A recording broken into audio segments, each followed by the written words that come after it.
Welcome back to my new video guys. आज हम पढ़ने वाले हैं एक नई कहानी के बारे में जिसका नाम है the fox and the little red hen. Once there was a little red hen. एक रेड हेन लाल मुर्गी हुआ करती थी। Who lived by herself, जो उसी के द्वारा यानी कि अकेली रहा करती थी। इन अ हाउस, एक घर के अंदर। इन द वुड्स, एक जंगल। वुड्स मतलब यहाँ लकड़ी होती है, लेकिन वुड्स यानी कि एक से ज़्यादा, इसे हम जंगल के तौर पर लेंगे।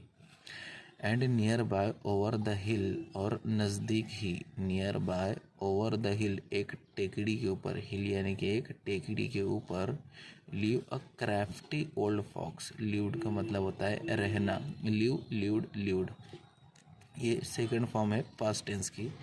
क्राफ्टी ओल्ड फॉक्स यानी कि एक चालाक लोमड़ी रहा करती थी। हु ले अवेक नाइट्स। हु ले अवेक, ले अवेक यानी कि रात भर, रात भर अवेक जागती थी। हु ले अवेक नाइट, पूरी रात वो जागा करती थी। थिंकिंग, सोचती थी। How he could get, how he could get, कि वो कैसे द लिटिल रेड हेन, कि वो कैसे उस लाल मुर्गी को अपने चंगुल में पकड़ेंगी, यानी कि कैसे उस लाल मुर्गी को पकड़ सकती है।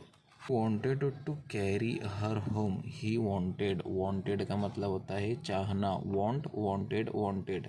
जैसे कि मैंने आपको बताया था कि जितनी भी कहानियाँ होती है वो पास्ट के सेकंड फॉर्म में ही होती है, इसलिए यहाँ पर हम जितने भी वर्ड्स देखेंगे वो पास्ट के सेकंड फॉर्म में ही देखेंगे।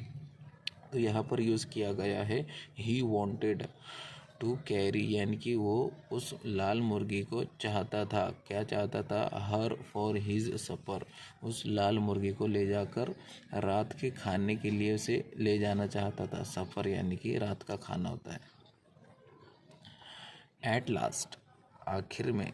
एट लास्ट, वन मॉर्निंग, एक सुबह। He put a bag over his shoulder. He put a bag, उसने एक बैग अपने कंधे पर रखा।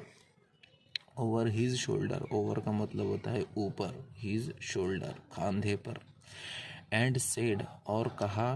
टू हिज मदर, और उसकी माँ से कहा। क्या कहा उसने उसकी माँ से? Have the pot boiling. Have the pot boiling यानी कि एक पानी की हांडी में पानी उबालने के लिए रख दीजिए। हैव द पॉट, पॉट का मतलब होता है हांडी। बॉइलिंग यानी कि पानी उबालने के लिए रख दीजिए। When I come, when I कम कि मैं जब आऊँगा, घर आऊँगा। For I'll bring the little, for I'll bring, I'll bring यानी कि I plus will. I plus will को हम आइल लिख सकते हैं, आई और डबल एल। आई विल लिखने की आपको ज़रूरत नहीं है, हम आई और डबल एल लिख देंगे तो ये आइल पड़ा जाएगा। आई विल ब्रिंग, ब्रिंग का मतलब होता है लाना। ब्रिंग का मतलब क्या होता है? लाना।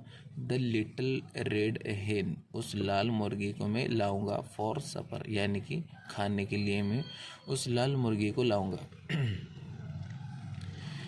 देन ही वेंट, उसके बाद वो चला गया। गो, वेंट, गॉन। वेंट यानी कि गो की सेकंड फॉर्म है। गो, वेंट, गॉन, ये तीनों फॉर्म उसके गो के हो गई। ओवर द हिल, उस पहाड़ के ऊपर वो चला गया। And thought the woods, throughout the woods, sorry. And throughout the woods, उन जंगल यानी कि वुड्स मतलब जंगल, जंगल के बीच से चला गया। कहाँ गया? उस पहाड़ के ऊपर, उस टेकड़ी पे जहाँ मुर्गी रहा करती थी।